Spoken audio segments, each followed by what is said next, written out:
Baik, ini kita akan diskusikan soal kisruh vaksin Nusantara masih bersama dengan Mas Revo Wapemret CNN Indonesia TV dan juga Mas Elvan Wapemret.detik.com. Mas Revo, kita sebetulnya sudah cukup sering ya mendiskusikan soal vaksin Nusantara ini dari kontroversi ke kontroversi. Dari mulai soal isunya transparansi, sekarang justru sepertinya adu kuat dukungan ini antara BPOM dengan kelompok-kelompok yang kemudian masih mendukung vaksin Nusantara dan bahkan berlanjut tesnya, pengambilan sampel dan lain sebagainya melibatkan tokoh-tokoh. Bagaimana media harus menyikapi, Mas Revo, lagi-lagi soal vaksin Nusantara ini? Seperti apa editorial kita memandangnya, Mas?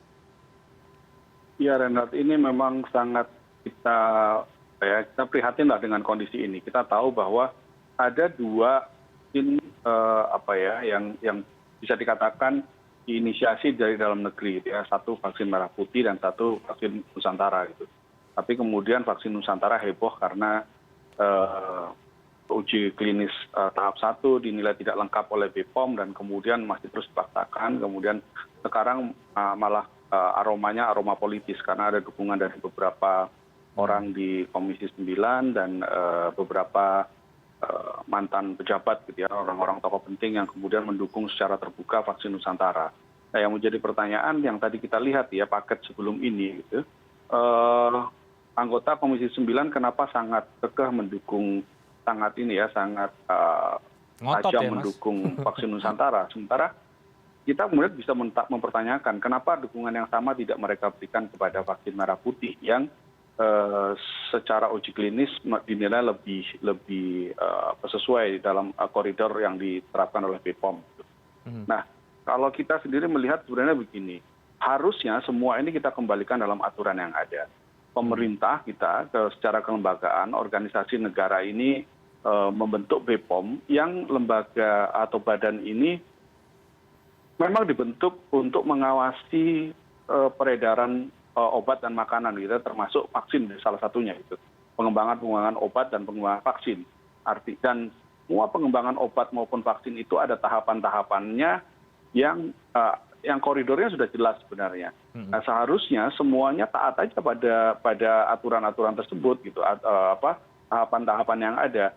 Ketika tahapan-tahapan itu tidak sesuai dengan yang sudah ditetapkan, artinya ini kan melenceng dari aturan. Dan yang menjadi mengherankan kenapa BPOM sebagai lembaga yang memiliki otoritas ya terkait dengan pengawasan obat dan makanan ini, ketika dia mengatakan bahwa ada tahapan yang tidak dipenuhi oleh vaksin Nusantara, kemudian vaksin Nusantara ini tetap kekeh mengembangkan dan kemudian sekarang didukung oleh beberapa banyak pihak. Nah, ini yang kita semua menyesalkan kenapa sampai terjadi hal seperti ini. Harusnya kalau memang tidak sesuai dengan tahapan-tahapan BPOM yang tadi nilai kurang lengkap ya dipenuhi dulu gitu ya. Ya, kita tidak ingin menggunakan atau menjegal vaksin Nusantara tentu, tapi kita semua berharap bahwa BPOM pasti mempunyai aturan-aturan yang aturan-aturan itu dibuat untuk menjaga keselamatan publik. Artinya kalau atas nama keselamatan publik harusnya semua pengembangan vaksin, obat dan apapun yang ada dalam otoritas BPOM ya harusnya mengikuti dengan aturan-aturan tersebut. Karena ini demi keselamatan publik juga. Oke, ada standar. Jangan sampailah kita itu keluar dari koridornya gitu. Karena kalau misalkan keluar dari koridor artinya ada keselamatan publik yang dipertaruhkan di situ, Renard. Oke, baik. Saya ke Mas Elvan. Mas Elvan, seperti apa? Kalau atas nama kepentingan publik, haruskah kemudian pihak-pihak terkait atau mungkin pemerintah menengahi atau mengintervensi dalam tanda kutip begitu agar ini kontroversinya tidak semakin berjalan? Karena mungkin publik juga bingung, sementara juga ada kesehatan publik yang dipertaruhkan begitu di balik vaksin Nusantara ini. Seperti apa, Mas Elvan? Ya, Renard, saya kira komik vaksin Nusantara ini sudah bergeser dari persoalan kesehatan menjadi persoalan politik. Nyatanya kemarin kan beberapa tokoh ya kan, tokoh-tokoh penting kan udah anggota dewan, bahkan ada mantan panglima juga kan, Pak Gatot kemarin ikuti ambil darahnya untuk dibikin versi dendritik ini, karena kan vaksin ini kan memang sifatnya spesifik ya, personal ya. Jadi dia diambil darahnya, kemudian dibikin vaksinnya disuntikan gitu. Jadi ini sudah bergeser ke masalah politik. Yang menarik adalah Badan POM yang menyatakan bahwa belum memberikan izin gitu, melakukan konferensi pers menyatakan segenap kekurangan vaksin ini. ya kita tentu berangkat dari data, dinyatakan bahwa ada sekitar 20 ya, dari 23 kalau saya tidak salah, nanti bisa dicek, 20 dari 28 subjek yang melakukan uji klinis itu ternyata mengalami kejadian tidak diinginkan. Hal-hal seperti itu kan diungkapkan oleh BPOM dengan segala efek sampingnya. Nah, pertanyaannya kalau memang itu ada efeknya, kenapa kok tidak dilarang gitu sementara untuk penggunaannya gitu. Kan bahasanya kalau tidak diizinkan berarti belum boleh dipergunakan begitu. Semestinya di kalangan awam seperti itu. Jadi saya kira nasionalisme satu hal, dan artinya bahwa kita memang harus mengapresiasi karya anak bangsa itu satu hal.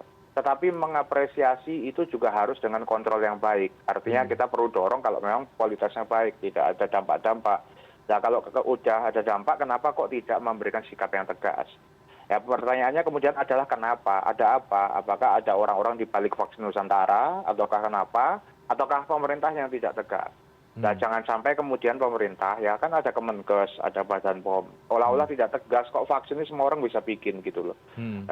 Satu hal lagi, ya sekali lagi bonusan nasionalisme itu penting, tapi kontrol quality itu lebih penting.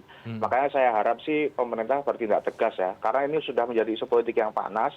Besok pagi akan ada konferensi pers dari TNI. Saya kira mungkin karena ada kaitan kemarin juga kegiatan di RSPAD ya kan. Mungkin akan terkait itu, dugaan saya karena kontroversinya sangat panas mungkin akan dihentikan sementara ya, kita lihat besoklah seperti apa. Tapi mudah-mudahan kita tidak habis energi untuk debat politik soal vaksin gitu. Lakukan tindakan yang tegas, terukur, artinya kalau memang kurang memenuhi syarat, suruh memenuhi, kalau belum ya cut dulu. Bukan berarti melarang, kembangkan dulu sampai ketemu jalannya, baru dipersilakan. Ingat, kita punya masalah yang lebih besar, vaksinasi kita belum kelar gitu loh. Masyarakat masih banyak yang belum divaksin, PR kita masih banyak, pandemi masih jauh, ya kan belum. Jadi jangan sampai kita sibuk dengan perdebatan politik terkait upaya untuk keluar dari COVID ini, Reinhardt. Oke, dan ketika ini dari isu kesehatan bergeser ke isu politik, semakin jauh dari substansinya ya, Mas Elvan, atau bagaimana? Lagi-lagi kemudian apa yang diinginkan publik atau apa yang publik ingin tahu menjadi semakin bergeser, karena ini kan akhirnya justru masuk ke seperti ada terkesan intervensi politik. Itu bagaimana, Mas? Betul, karena kalau tidak ada ketegasan gitu, tidak ada ketegasan artinya panggillah. Apa susahnya sih sebagai penguasa pemerintah gitu, memanggil pihak-pihak yang terkait dengan vaksin Nusantara, pertemukan gitu, bertemu kemudian nanya dong ini mana situasinya, sampai mana uji klinisnya, ini ada masalah loh, jadi stop dulu ya segala macam, konferensi pers bareng, menggulirkan di depan masyarakat. Itu kan akan lebih sejuk, apalagi lagi bulan Ramadan begini ya kan. Masyarakat vaksin aja di bulan Ramadan banyak yang nggak mau loh ini. Itu juga PR loh buat pemerintah loh gitu. Itu masih banyak hal yang harus dipikirkan kok ya, sibuk ngurusin debat politik.